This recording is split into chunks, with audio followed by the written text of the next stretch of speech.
Welcome to Vinci's Discourse, where the minds of today's most innovative entrepreneurs are unveiled and explored. And my name is Kyle Campbell, your guide on this journey into the depths of the entrepreneurial psyche. So sit back, relax, and get ready to dive into the minds of the greats. This is Vinci's Discourse. My man. All right, brother. I appreciate you for being here, man. So, Tim, dude, why don't you tell me a little bit about yourself, man? What do you do? And more importantly, what do you love about what you do? Yeah. So I am the CEO of Guide. Guide is an onboarding and training platform for remote teams. Guide has been around since 2019, before the pandemic. Mm. And I lead Guide in helping talent and talent organizations propel their talent with the skills, mindset, and opportunities for fulfilling career. What I primarily love about what I do, Kyle, is the fact that I'm actually building technology and helping companies create solutions that actually address the most important asset that they have within their organizations, which is talent by far. Yeah. Um, there's a lot of conversations around artificial intelligence and the value it adds, but we can't ignore the fact that it's a balance of talent, right? Being one of the most common denominators and assets that every company has, really fusing well with AI and them synergizing to add more value to that organization. So that's what we do. We help companies propel their talent with the skills, mindset, and opportunities for a fulfilling career.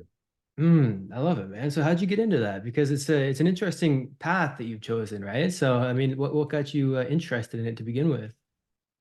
Yeah, Kyle. Before Guy, I was actually building a company, not a company, but a group on Facebook called Mentors and Mentees, which focused on career skills and development. And I met my co-founder in the company and business now, Taban, through a mutual friend of ours called Chad Oda, while I was in Seattle. So our company was founded in Seattle in March. Our anniversary is coming up, our 5th year anniversary. And Taban was doing the same thing essentially, but he was building technology. He was building the software for called Giraffe, right? So the earliest version of Guide is called Giraffe. And then eventually down the line, we met another co-founder who's not a part of the business anymore, but we still have a relationship with him, uh, who told us a lot about kind of life skills, and he was really into education, and he came up with the name Guide, right? But my passion really for the work that I do stems from mentorship and helping people actually live fulfilling careers, not just have a job, not just have a something that makes you money, but actually like have a sense of fulfillment in it. So from mentor mentees to giraffe to guide, and I've just been pursuing that path and that vision since 2019. Love it, man. Yeah, dude, I love the new name. It's much better than the giraffe, the old one. I like the pivot. That's, I like the that's pivot that you took evolution there. for you, right? Yeah, Yeah, yeah, yeah, that's better. It's got a better yeah. ring I to think, it. yeah, no, 100%, man. It does, and it's one of the, it's a good name because it's a verb too, Yeah, right? true. Like, Right. so Google has become a verb. What's another name, right?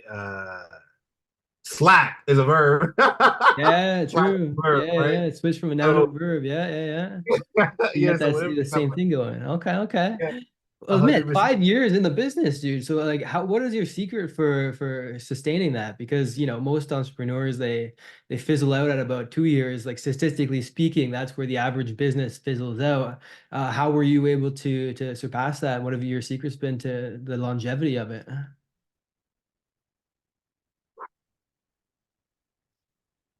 I believe I'm a long-term thinker, but I also believe within the company that we're building and the way I approach building the company and the culture, I do believe in having fun in what we're building.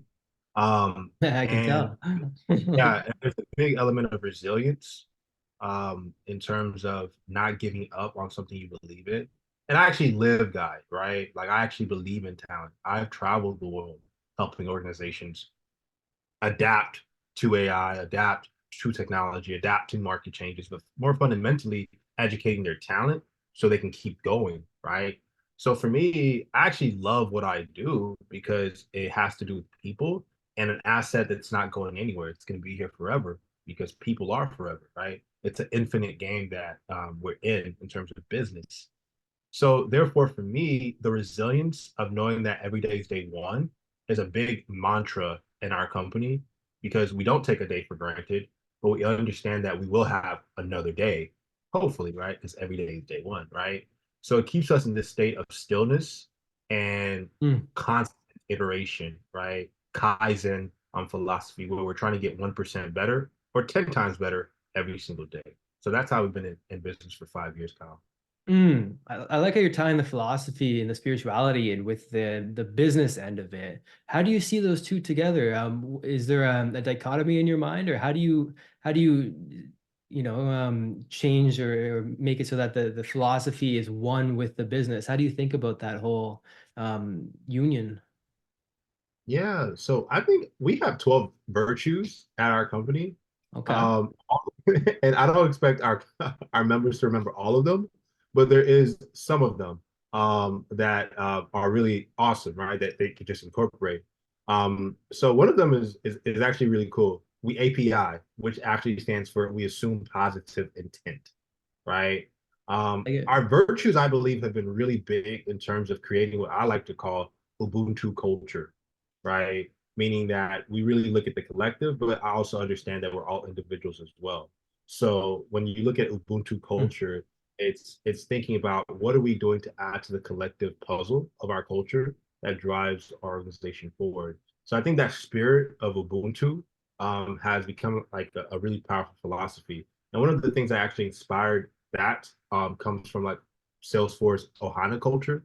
If you study anything about Salesforce, that's kind of the approach that Mr. Benioff early on developed in terms of creating the spirit of Salesforce, right? Ours is a bit different. Mm. Ubuntu is more tied to African lineage, but it's a great description for the type of leader I am. I am a we leader, and as a we leader, it doesn't mean that I only just see the collective, but I understand the collective is stronger than the individual, right? Infinitely And so.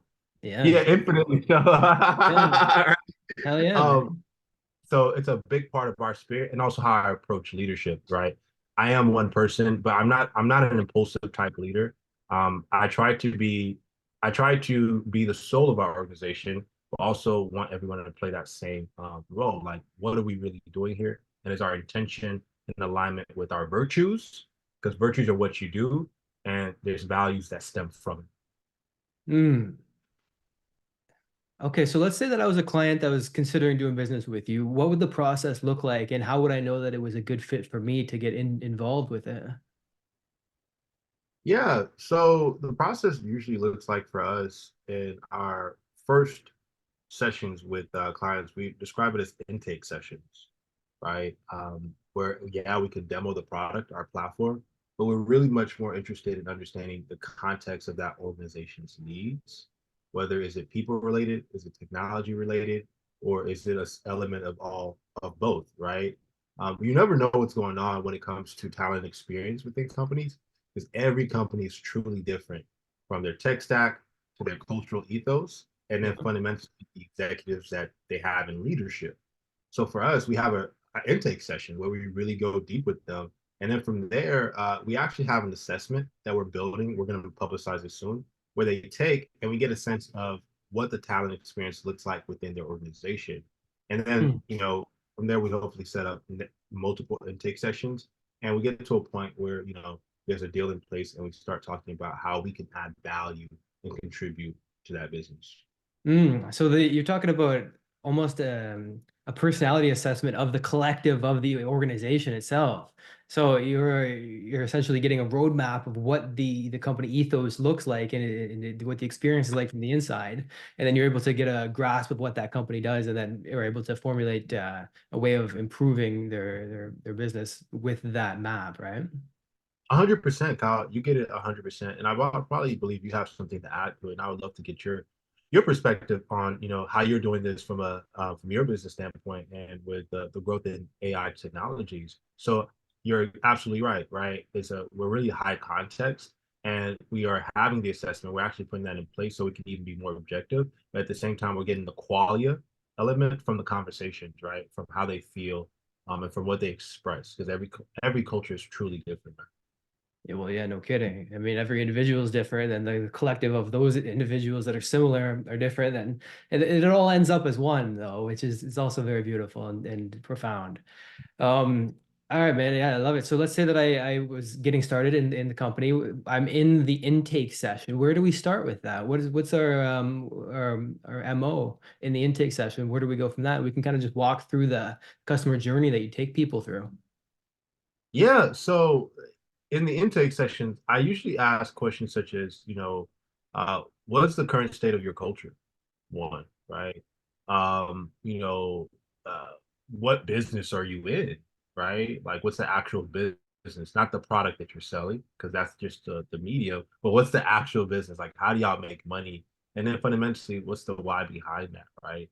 And then I also kind of get a sense of their tool stack, right? And the current experience journey that they have for talent, right? The people that they're hiring, right? Now, the thing about it is that we focus on like our sweet spot is actually more so medium to large businesses.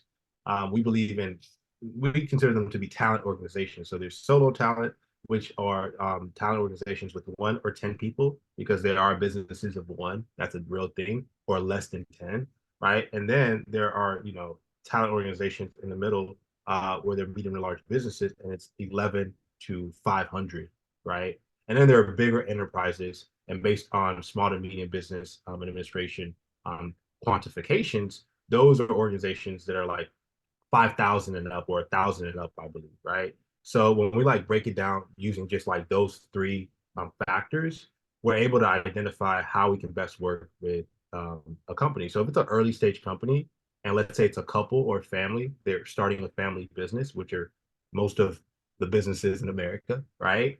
Then we understand that the service that they need from us won't be as integrated or as lengthy as working with a large enterprise, right? And sometimes it might be looking at more touch and go stuff, like how do they kind of build their brand on channels, right? In terms of distributing jobs and leads and making sure that their brand is attractive.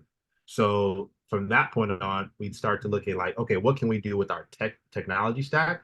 But then what can we do in terms of the partnerships that we have and the services that we have, and we can bring in to help them as well, because we are partnering with some great companies, right? We work with the Microsofts, we work with the PTCs, which is a huge company out in Boston, Massachusetts. So we try to find ways where even at the earliest stages, what's their journey? Because at that stage, you're probably not hiring a lot if you're like solo talent, and you're more so still defining your culture and building the foundation of the business. So where do we fit in? Is it at the attraction stage, or do we fit in at like the onboarding stage, right? So they'll let us know. And the biggest problems that early stage businesses, just giving that case study of an example, have is actually really with attracting talent and convincing people that maybe their company is worth working within, right? Aside from the paperwork of like filing official documents for the business. So that's a little bit of the roundabout approach we take in intake sessions. Okay. So then what do we do next? Let's say we've identified it. Like, first of all, let's get into how you know what an organization needs. Let's say that they're in the startup phase, or they're in even the 500 plus employee range. How do you know what to start implementing for them? How do you know what the correct solutions are when you get into that intake session? Well, the need is often, the need because the need is causing you, it's either losing you money or it's preventing you from making more money, right? Right, but it's not always obvious what the hell the problem is. You know what I mean? So it's difficult to Yeah, pinpoint that and then find the solution to the right problem. And that's the yeah, tricky part. yeah. And then let's be honest, like sometimes the problem is actually it's more so human, right? It's leadership related, it's people related, Yeah. it's much more emotional, right? And that's kind of hard to take, because sometimes a lot of company leaders settle for bad leadership or bad direction or bad management. And then you have to have those tough conversations with them, right? So when it's those types of situations, I'm looking at like what's affecting team morale, what's affecting them from generating not more leads, but generating more revenue, because that could be technology related as well, right? Like they're just working, they're using cumbersome technologies that not everyone is aligned on, or it can even be change management related, in which, you know, there's not really a sense of alignment monthly, quarterly, or day to day when it comes to a management standpoint within these teams. So you have to really look at it from a high level, but then you have to really get granular and start looking at the squads or the divisions that need the most help. So if it's a 500-person organization or more, you know, those companies are like, there's multiple companies in those types of businesses, right? So we need to understand which team, which business line of business are we really focused on and has the most acute needs, and then we address it, and then we go deep, right? So there's multiple sessions that happen. You know, we have projects that can take months, and then we have projects that don't take months. They're just leveraging our platform, right? And we have to assist them because one, it's technology, but then it's also how do you use that technology? And we sometimes have to hold their hand in onboarding and implementation of our technology. Right. Okay. So walk me through the platform then. Like, what exactly does the platform do if I were to sign up as a new client? What are some of the benefits that I would get? Even the features. What do I experience within that platform? I love how you mentioned benefits because we're actually much more focused on benefits than features as a company. Because you know, when where we're at now in software as a service, in this era at least, almost every company has the same features or will have the same features, right? Features are a dime a dozen, right? It's not more features. In fact, it's less features if you look at platforms now, right? You have to like the best ones. It's like the reason why Instagram is still relevant is because it's the core thing that still matters, being able to post a picture and it not having to take like 10 minutes, right? It's everything else is just like a want, right? The most functional thing that makes Instagram relevant is just like I'm able to post a square picture or a video and boom, like the simplicity of it. So for us as a SaaS B2B company, you're absolutely right. Benefits is what matters. And with Guide, the number one benefit we really believe we offer is in our tagline: onboard your team in 90 seconds or less, right? And our niche is video, short micro videos, right? So if you don't necessarily have the team to produce that videos, we have an in-house production studio that can help you produce that videos. But when we think about how can we actually add the most value is that we can help you actually onboard a whole team, 10 people, 100 people, 500 people in 90 seconds or less, because we believe in short micro videos. It's a Gen Z thing, but more importantly, it's actually better for the attention span of young children and adults, right? Because we're at a point now in technology where, you know, a lot of people can read through things quite quickly, right? We're looking for high signals mentally and psychologically. So video is a great way because you get the visual effect, the audio effect, but also you get a lot of sentiment in terms of maybe the charisma of that person, the way they talk and stuff like that. So we have a trifecta in our platform. So that's our core benefit, right? And that's actually the part that we've been working on the most these last 5 years. And then we have a few things coming that are going to be actually pretty exciting for companies. You said 9 seconds for a video for the onboarding video? 90 seconds, 90 90 seconds. seconds. Okay, I was gonna say, what Yeah. the hell are you stuffing in 9 seconds, man? Okay, 90 90 seconds or less. seconds. Yeah, I was gonna say, all right. So 90 seconds then. So walk me through what one of these videos looks like from beginning to end. What are some of the things that you found works the best over the 5 years that you've been doing it? Yeah, so for us, man, we found that videos that are very the less you put in, the better. So an example, creating a video on what the first 90 days looks like for that employee, like you would probably share one thing that could really help them like be incredibly useful or impactful in that first 90 days. So for us within my company, we by the way, we're like a really small company as well, right? Like God is not even ideal for in terms of our platform for our company, but it's ideal for many companies. We're still small in the sense of, you know, we don't have too many people that we have to onboard. So our platform itself is very, very interesting because we're able to be a small team that's building a huge platform. So an example would be if we were to onboard, for example, you today, Kyle, and we want to make sure that in the first week or in the first 90 days you were successful, I'd create a short video saying, Kyle, if you want to be successful in the first 90 days, the number one thing that you need to do is fill out your Slack, right? With your name, your role, you know, and all this information because we'll know best how to like, you know, add you to other things, right? So the thing about it is that a lot of people in 90 seconds, you can actually add a lot of information, because we're seeing it's not more so about the amount of paperwork or all of the technologies and tools, but really giving value just in time, right? In the early stages for that new hire so they understand what to do next. Some companies during the onboarding phase, they're giving way too much in terms of sending their new hires into different directions, whether it be tools, whether it be managers, whether it be paperwork that they still need to fill out for, their direct deposit. And it can be very overbearing. And then they even forget probably to actually train that person for the role. And they're just telling them to learn on the go. And some people don't necessarily get trained like that, right? So from a platform standpoint, our platform can handle some of that just in time. But then when it comes to the more so maybe management training, junior hire training, telling them like the skills, we can also have team members who can be on site embedded or remotely train their new hire candidates on what leadership looks like, what executive presence looks like, even at a junior level.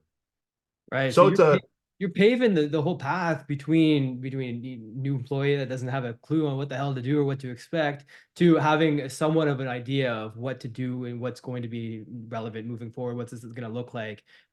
Starting to really what you're doing is you're starting to give them the new identity of being in this role. And I feel like that's a major aspect of what you're doing. I mean, you're giving them a new way of looking at themselves that fit within this organization. What are some mistakes that you see companies make with the onboarding process?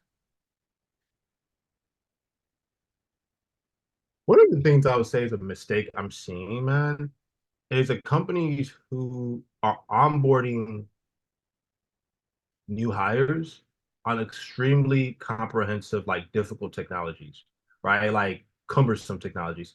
The biggest one that comes to mind for me, because I've worked in enterprise for quite some time. I can't, I always forget the name, but they are one of the most, you probably know them, Kyle. They're probably one of the most top HR tools in the industry. Everyone uses them for hiring in terms of actually like when you fill out a job application, people use this company. The name can't come to my mind right now. It escapes me. But like it's that type of technology that's like you're having your like let's just even talk about in the job application phase. People hate job application for a reason. Yeah, true. It's horrible. Most companies don't even get to the point of onboarding because people are just avoiding their job applications, right? So like all of these manual inputs are like sick. Like it's really sick because you're having someone who already has a resume. We tell everybody to have a resume, so they have their resume. But then the resume isn't even intelligently captured by your tool because of how archaic and cumbersome it is. So now you're losing talent opportunities because the technology isn't working. It's just not working from a front end standpoint. And then it's the same technology that they use to onboard their talent, right? As well. So now, like in the first 90 days, you have a new hire who's really excited and jazzed about the culture, the money they're going to be making, and the people, but they're stuck using this platform that everyone hates, right? Um, like it's adding more pain to their experience.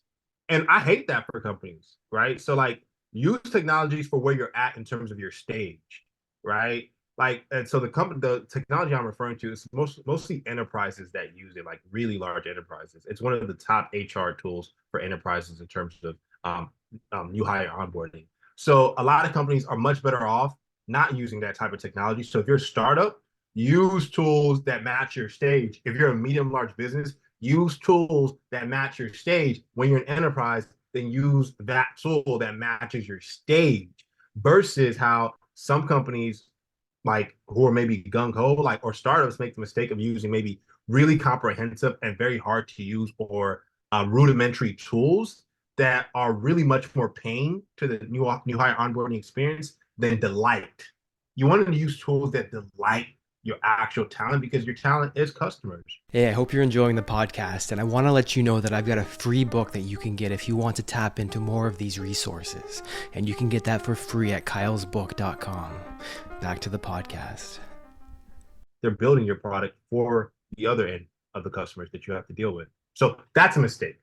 Right. I Companies mean, like at the end of because that's what you're talking about. They're building an association of our company equals negative experience by having the onboarding process be a negative experience itself. So they're automatically making that mistake right there. It's interesting. Let's say that I'm a company that's 1 to 10 employees that I'm hiring on Upwork, for example. What are some of the things that you'd recommend in terms of going that route? And then we'll go because a lot of the viewers are 1 to 10 people working for their organizations, and then we'll get into that AI portion of it and how you're using AI to what I imagine. This is how I imagine it working. You'd use AI to scan a resume, even create a tailored onboarding experience for that individual.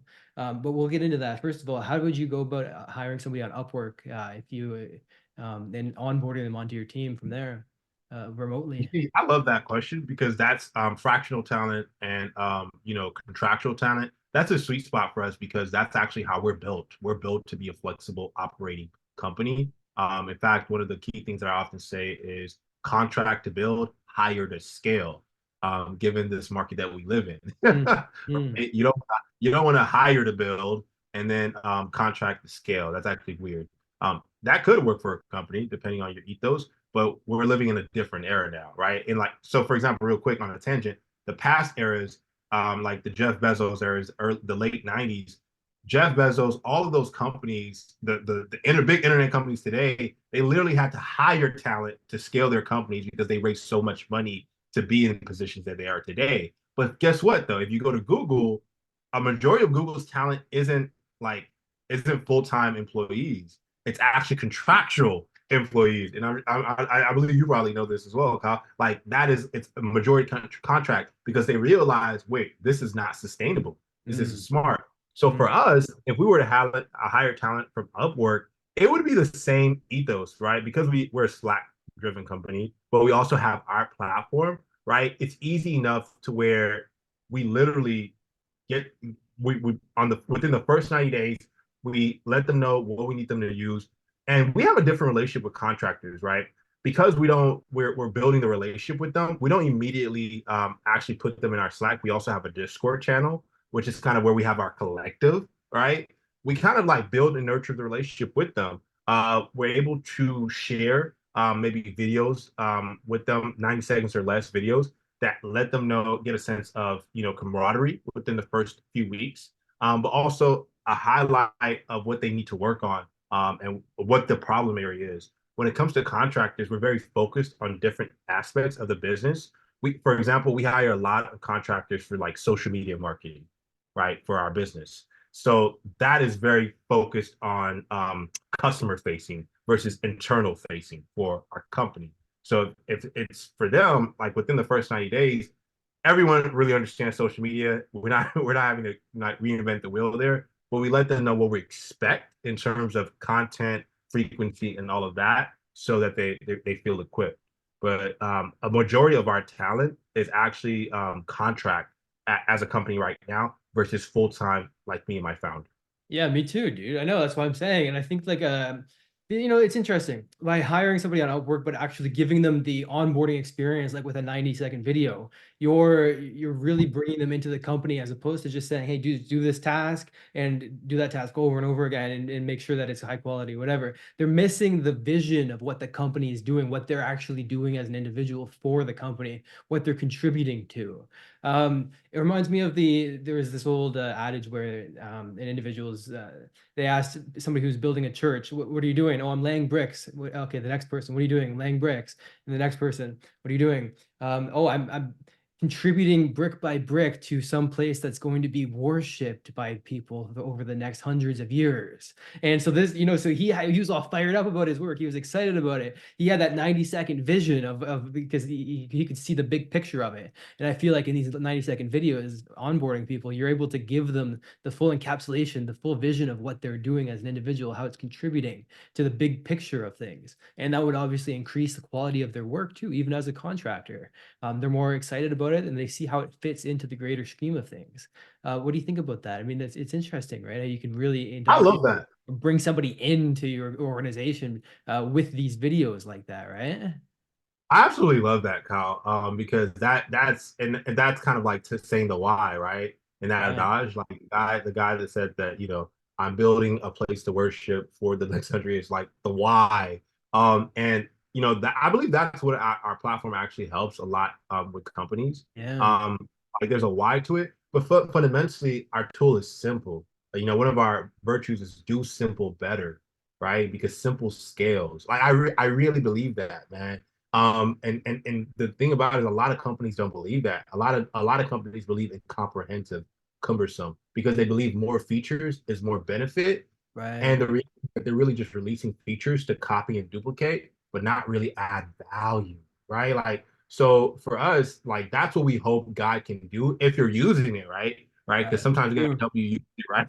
Yeah, true. So It's a very it's not like complex somebody to company. buy something and not use it. It happens all the freaking time. And it pisses me off because you got a solution. If only you use the damn solution, you'd get better results. And now you're complaining about the results you're getting without using the tool. It's like, come on, man. Uh, uh, uh, 100%. I think you know my pain. And by the way, the company I was referring to earlier is Workday.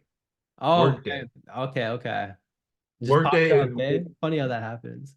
Yeah, exactly. Like Workday is one of the top, I mean, HR companies in the talent business, but their tool is horrible. It's one of the worst tools to use.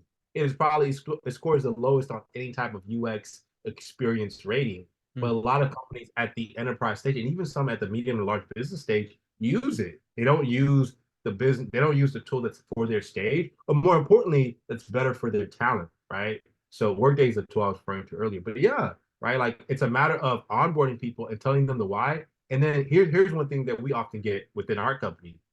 I feel like family, right? Right. Yep, that's Like it. Yeah. right. And that's awesome that I recently one of our teammates said that to me. I feel like family. I'm like, wow, like thank you so much, right? And I actually believe in that ethos. And now a lot of people say that like you don't want your company to feel like family because obviously if you have to make some decisions, you make it. But the reality is the fact that like we are very welcoming of parents, people who are neurodivergent, and people who have families because obviously families are futures and families are generational wealth.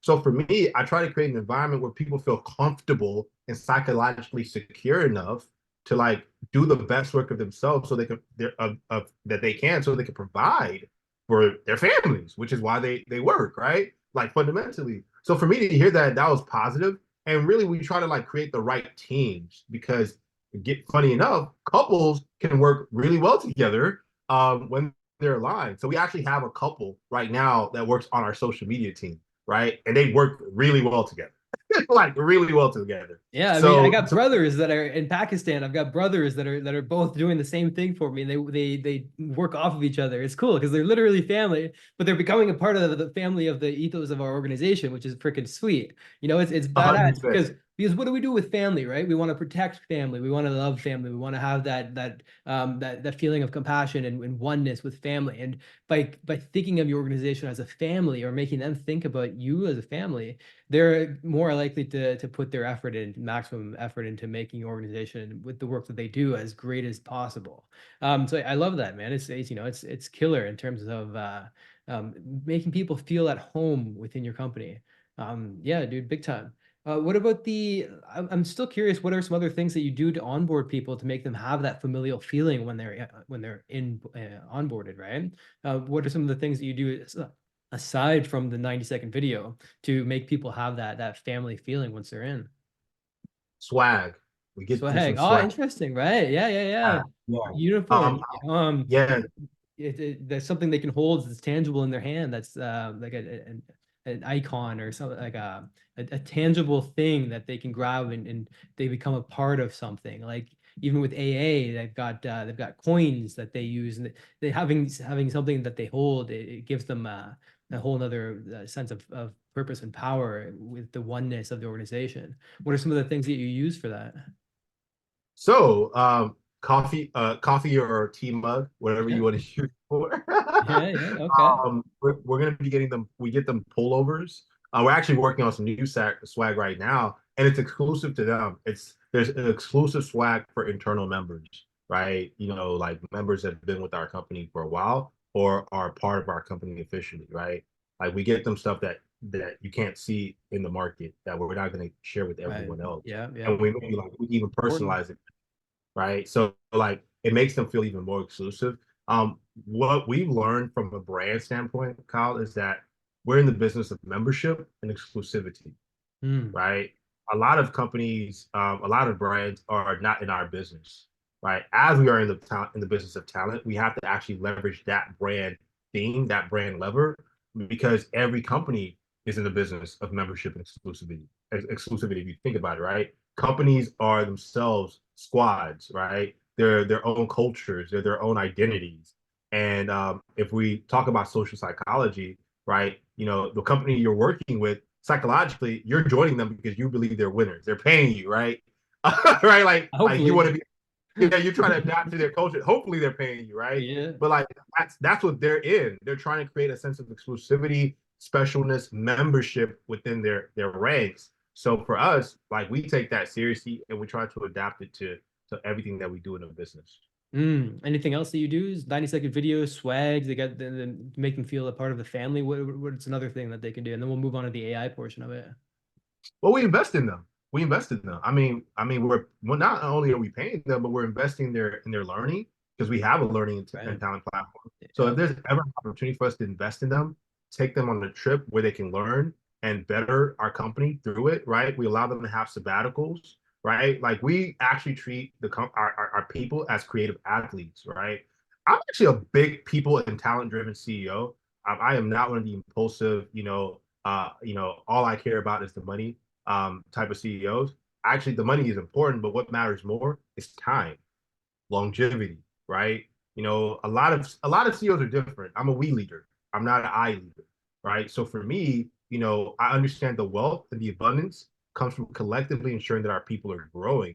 Not every person is different that you engage with within an organization. We have parents, we have people who are single, we have people, who are engaged, right? Like there's different points in every talent's life. So I have to work with talent accordingly to making sure that we're creating an environment for them, right? So we're really big on how are we creating a personalized, tailored environment and experience for you based on your needs and, as we like to call them, guide goals. Okay, yeah, fair enough, dude. You given me three crucial ways. I think I'm gonna implement that. Maybe I'll talk to you after about the 90-second videos because I'm curious what goes into something like that to really have that familial feeling embedded by the end of the 90 seconds. Really quick, do you want to get into that? How you fit 90 seconds, the family installment in 90 seconds? What are some of the things that you add in those videos? I asked you about it a little bit already, but I'm still not quite clear in terms of what I put in this video so that somebody watches it and they feel a part of the organization, part of the family. Well, one of the things I'm sure, Kyle, you know this as a leader, you have to kind of often repeat yourself, even when you don't like it, but that's a Yeah, part of leadership. true. You Yeah. just have to repeat yourself. So big thing that I often repeat in our like onboarding 90-second videos, one of the videos we have is this is our mission, this is our vision, and this is why it matters and why we chose you, right? We chose you because you have this skill, this sense of charisma, and more importantly, we know you can add value in this area. And in that video, we're essentially summing up why they're here, what we're going for, and more importantly, why they matter, uniquely why they matter. Because here's the reality for us, given where we're at now as a company, we do believe our talent, each one of our talent is unique. A lot of companies traditionally don't believe that, man. And that's why we see layoffs that often happen. And that's why we see a lot of, CEOs in the news for all kinds of nonsense, right? I actually believe that every talent is unique. And there's certain talent that is unique in a bad way. And you kind of have to address that as an organization as well, right? So whenever you have a bad hire, you address it as soon as possible versus allowing them to leave, right? So that's what we do to make them feel like family. And if we discover that, they don't necessarily share the same level of charisma or kinship with our company and our virtue system, obviously we'll have to talk with them and transition them out properly, right? We don't like. I'm using the word transition now because that's a big part of our talent journey and how we see it versus firing them. Sometimes letting a bad employee go is probably the best for them. I like that. I like the transitional terminology because it implies that there's a place that they're coming from and going to, whereas firing is just going away, right? There's missing the other side of the coin. It's a good way of putting that. I like And that. fire is I mean, it's a powerful word, right? To fire someone. And then, given Yeah. what's going on, right? Yeah, yeah, like that's a powerful word because the way that people often talk about, you let someone go, you fire them, right? Like, but the word fire, like, think about that, right? Like, where does that come in terms of terminology in the history of business? Why do we use that term to kind of like capture and describe someone's exit from a company, right? So for me, I study a lot of like wordage and verbiage within companies. So for us, I don't try to say that. I've used let go in the past because we have let some people go. But now, more importantly, when we thought about the talent journey matrix, the talent journey experience holistically, transition is the best term because they're going somewhere and it just isn't here. They're leaving us to go somewhere else in their life. And that's what we hope.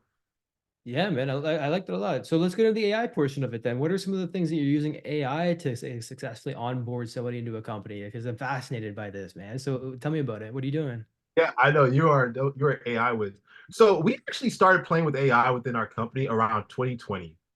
In fact, we worked with a college university and some of their developers who were part of capstone program, I believe, and they actually helped us implement our early versions of our AI, our recommendation engine, which actually is still a part of our platform till this day. One of the things that we're working on right now that we haven't released yet and we haven't put out to the public are generative AI features that will directly affect and help people upload more videos faster.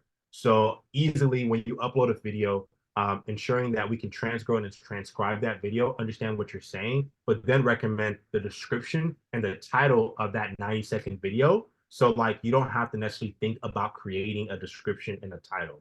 That's one of the immediate ways that generative AI benefits our business 10x, right? Now, the way we think about generative AI is not the way that other people are thinking about generative AI in the market. A lot of people are treating generative AI as a feature, but we believe that it's already a part of the inherent experience. We don't have to. We don't want to reteach you how to use God as a platform and as an actual product, right? We want it to just work, as they say in the Apple world, right? So we're really thinking about how do we have a generative engine that works within the platform and pops up in different elements of the platform when you're using our tool, whether in the analytics screen, whether when you're discovering videos within the context of your organizational workflow, whether it be Slack or Microsoft Teams, right? Or like with the simple recommendation engine in terms of recommending videos on the home feed, right? One of the reasons why consumer technology is so powerful and has affected the business world is because a lot of consumer technologists understand that if you don't make it so simple that, like that it's literally 3 steps or less simple, it's not going to be utilized and it's not going to gain a sense of virality. We apply that same ethos when we build our platform. And more importantly, when we think about generative AI, right? Like, for example, one of the things I've noticed is that Google is literally creating a custom tier for their Gemini AI features. I'm sure you probably heard about this within their workspace business, right? And I think that's cool. But I was like, why can't y'all just continue, implementing it, for example, in Docs? Right? Like they have missed a complete opportunity to just implement it in Docs already right now versus creating a whole business and pricing tier for Gemini, right? So it's like, why are we having to pay for that like specific, like for why are we having to pay for features? Why can't you implement it in already the business workspace pricing that I've already paid for, right? Like I would love to use generative AI in Docs already, like as is right now, but they haven't even done that simple solution, right? So that's how you can tell when like certain organizations are thinking about generative AI in a way where it works for the customer or the talent versus it's just working for the business's interests. Now, what do you think about using it for the onboarding videos, one templatized video, and then having the person's name automatically swapped out so that it's John or Susie or Tim? Every single time that the new onboard comes on, they get a customized video for that individual, and then an actual full walkthrough of what to expect, what to do, have all the training done, automatically generated based on their the way I see it happening is their resume would be scanned, their psychographic profile would be analyzed, and then the AI would be able to generate an onboarding process that's most in tune and aligned with their psyche, with who they are as an individual. What do you think about something like that? The fully I tailored think, wow, onboarding that, process. the technical details there are, as you share it, are just mind-boggling to me. But you're absolutely right. Obviously, we're at that stage now too, right? With Yeah, Sora, right, yeah, and how right. a lot Yeah. of Oof. we're definitely at that stage. And I think for me, in terms of being a business owner, excited, but then I also because we are in the business of talent, and talent is forever. Talent is truly forever. We have to find the healthy in between of how we bring talent on board, because I actually believe a lot of talent will appreciate that. A lot of organizations will appreciate that. Here's the problem, though, right? A lot of people, we're ahead, we're futurists, we're innovators, but a lot of people are still living on Instagram, right? They still are creating their content manually. Right, I Even know. though, Heaven forbid, dude. Shit, you should see all the automation we got going on over here. God damn. yeah, yeah, yeah, It's unbelievable. It's like yeah, I haven't logged on Instagram in years, but I post every day somehow. I don't know how the hell it happened. 100% right. It's freaking sweet. They're still on Instagram manually, and the thing about it is that a lot of people are. It's a weird system, right? Because Instagram, Facebook, their brand theme that their lever is attention. So Right. they want people to create a certain type of content so that people stay longer, right? And then obviously they've really dominated helping small to medium businesses. That's what Mark did at one point. He really emphasized building Instagram and that just platform for small to medium businesses to capitalize on. They actually aren't capitalizing on it that much, right? So we see a lot of attention go to these platforms, and a lot of content creators who are still doing things in the rote manual process, where, us as futurists, we're already working on those innovative technologies, but then we have to fuse it with their interests, right? Because if you don't gain adoption from them in a way that they understand it, then they just want to adopt it, right? So like for me, we're working on these features within our company, but we know that we aren't going to release them until it's right. And it feels so simple that, a monkey could do it. Right. Yeah, fair enough, dude. I like that. You got the whole ethos. What you're saying reminds me of Apple versus Samsung. Apple's very intuitive. It's easy to use. It's minimalized. There's not so many features where it's you got to figure out how the hell to find the camera app because there's 10 different menus or whatever. I don't know. I haven't used a Samsung in forever, but you know what I'm saying. You got because Samsung or like Android in general, it's about adding things. There's all of these features that most people don't use, whereas Apple, they look at it from the way that you're looking at things is how much can we reduce so that the experience that the individual has is the best at the end of the day. And that's how I feel like you're looking at the onboarding process is what is the minimum that we can offer them that's going to give them the best experience. It's going to help them see the bigger picture and going to help them be able to feel a part of that family as opposed to what's the most we can shovel at them at once. Would you agree with that? That's how Kyle, you're you're talking things? you're inspiring mind. You absolutely get it. A lot of people don't get it because a lot of people don't believe in reduction. They don't believe in Right. minimalism. They don't Right. believe less is more, Yeah. right? I firmly believe and I live that less is more. I live it, right? In fact, if I live it so much that I think I see it in my people, right? Right, yeah, Right? that's true. It'll But come we, down, man. That's how organizations spread, dude. Starts from the yeah, top dude and it spreads on down the pyramid, man. I love that. it's first on down, right? And then I have to and then sometimes when I'm like, wait, okay, I'm also the same way, right? Like we need to do we because also in software you want to avoid waste. You don't want to create something that no one wants, right? Or no one is utilizing. And like even for Slack, for example, right? I don't know if you're a Slack or Microsoft Teams org, but like Slack has a lot now, a lot. And as our organizations grow, we'll leverage it. But most of what we need in Slack fundamentally is really just like the text, right? Like Yeah, true. fundamentally, I'm Chat like box, yeah. For real. just a chat box, and Yeah. like they're now what they call Canvas, right? They used to call it Post. They're deprecating it, and now they're calling it Canvas, right? Right. That's all really fundamentally you need, right? So for us, it's like we want to continue doing things where we are increments. If we ever had complexity, it better be for a damn good reason, right? And there Right. are certain areas where complexity is necessary when you're working in B2B, such as like integrations and then maybe like trying to help with implementation, right? Things can get really nuanced. But when it comes to software, especially for the enterprise in this era, you can't be too complex. So like, dude, you get it, man. You can absolutely get it. That's what I'm talking about, man. Yeah, I definitely do. I love the minimalistic way of thinking about it. What can we reduce? It's counterintuitive, right? Most people, like the initial thought for most people is, what can we add to make this the best experience? But if you look at it from the other side of the coin, what can we reduce to make it the best experience? And then you're starting to balance the two together, man. I love it. Yeah, dude, we got to take off here soon. But is there anything else you want to add? Anything we missed? What is something that we should have talked about but didn't? Well, I have a question for you. Where do you see the generative AI games, like the Hunger Games? Where do you see that going? And what do you believe organizations need to do to adapt? I've got no idea, man. That's what's so cool about AI. We've got no freaking clue what's coming. Like, look at Sora. The whole Will Smith video of him eating pasta last year versus this year. It's like, are you freaking kidding me? Like, so imagine what could happen next year, and who knows? I have no freaking idea, man. I'm not trying I'm not some Nostradamus kind of type of individual who's making predictions, because no idea, man. All I know is that it's the most exciting time to be alive in my lifetime. In my opinion, throughout humanity's history, is the most exciting time to be alive right now. I've got no freaking clue what's coming, and I find that incredibly exciting. I love it. I can make predictions all day long. I think it comes down to individualization of content. The way that I see it happening is like with a sales webinar, for example, to onboard somebody to a product or a course or whatever.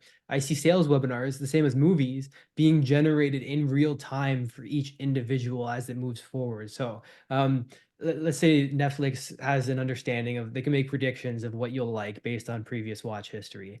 I see that being able to be analyzed by AI and then create a movie based on everything that you've liked in the past in real time for you, as like that nobody else gets the same movie. It's based on what you like, based on what the AI has identified that your preferences lean towards, and is able to create either a webinar or a movie or a song, even whatever it may be, in real time for you as an individual. Like that, nobody else got the same movie because it was created just for you based on what the AI predicted you would like.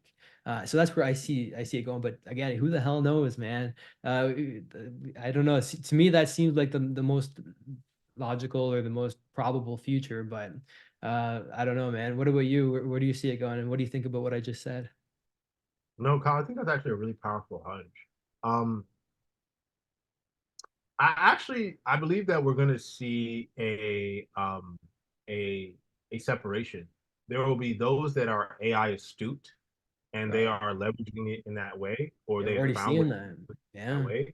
And I believe so. There will be the 20%, and I believe there will be the 80%, which are not AI astute and are completely, they're not engaging in this future that you and myself often talk about, build, and think about from a systems perspective. To be honest Yeah. with you, Yeah. and they will remain the 80%. Now the thing is, within the 80%, being in the 80% has its advantages, but then being the 20% has its advantages too. Now I don't necessarily clearly know what those advantages are, but I will say that those who are AI astute, they say they have more time on their hands, right? And Well, when you have yeah. more, No when you kidding. have more, I mean, hell, we write books. One of our companies is a book creation. We create a freaking like 100-page book in 20 minutes. It's like, it's unbelievable. We'll take an interview like this, we transcribe it, the AI turns it into a book instantly. And we don't like it, we just rewrite this chapter, rewrite the intro. 20 minutes, we got a book written. Whereas a couple of years ago, it was like, months of hard, shitty labor behind the keyboard. Nobody liked doing it. And now it's like, wow, just like that. Again, I talked with Neil Patel recently. He was talking about how AI is being overestimated in the present and underestimated for the future. And I agree with that, because the writing, the quality of writing that we're getting is superb. It's incredible, especially for where we're at. But I feel like in the future, it's just going to be second to none. Whereas I have a hard time imagining where humans come into the creation process, which is, it's freaking terrifying. I don't know. I think we're going to take the meta role, the role of creation of the creations, of the creation of the thing that creates. And I mean, we're already doing that, but it's shit compared to what it's going to be in 5 years. So it's exciting. yeah. I don't know. I don't know what to expect, but I'm freaking holding on for dear life, getting So whiplash yeah, with everything that's coming at me, and I'm loving every second of it, man. It's cool as shit for me. God, no, I love your excitement. So that 80-20 divide, but then Yeah. I think if you said like, let's say that 20% divide of the AI stoop, let's say it's really 15%, right? Let's say it's really 50%. So that means there's like a 5% sliver of people who are both. Maybe they fleet in between the 80% and the 15%. Because here's the thing, right? What you see in the manual world, or for those who are still in the manual world, the rote world, is you see a lot of human interaction, but then you see a lot of social toxicity, right? In terms of, because we do live in an era where attention seems to be generating a lot of massive virality. There's a lot of people who are completely empty, right? There's no social connection anymore. And then if we think about the AI world, the tech optimists, right? The 15%, it's just all tech, tech, tech, tech. So now there lives this 5% sliver of people who do still actually believe in craft, like doing things to a degree Yeah. by hand. You can't do Right. everything, but craft and making sure that craft still stands out. And for me, I think I'm realizing I'm probably a part of the 5% in terms of where I'm at in that class system that I just like shared. And there's nothing wrong with that. You just have to understand how to leverage the tool for the gains that you're looking for. So, like to your point, Cal, I think it's incredible that y'all are doing that, and it's inspiring because I recently actually published a book for my practice personally, and part of it is craft written, but then the other part of it, I leverage AI for a few things related to marketing and publishing, right?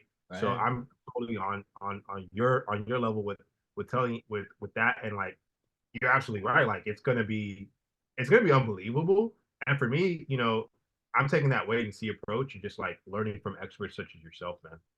Yeah, man. I mean, I wouldn't. I'd like to be humble with it. The people that I hire are the experts, and I'm just the one along for the ride, just incredibly amazed, wide-eyed and bushy-tailed at like looking at what the things that they're developing. It's like amazing, man. So, brother, we'll leave it at that, man. I had a blast with you. Thanks so much for being on.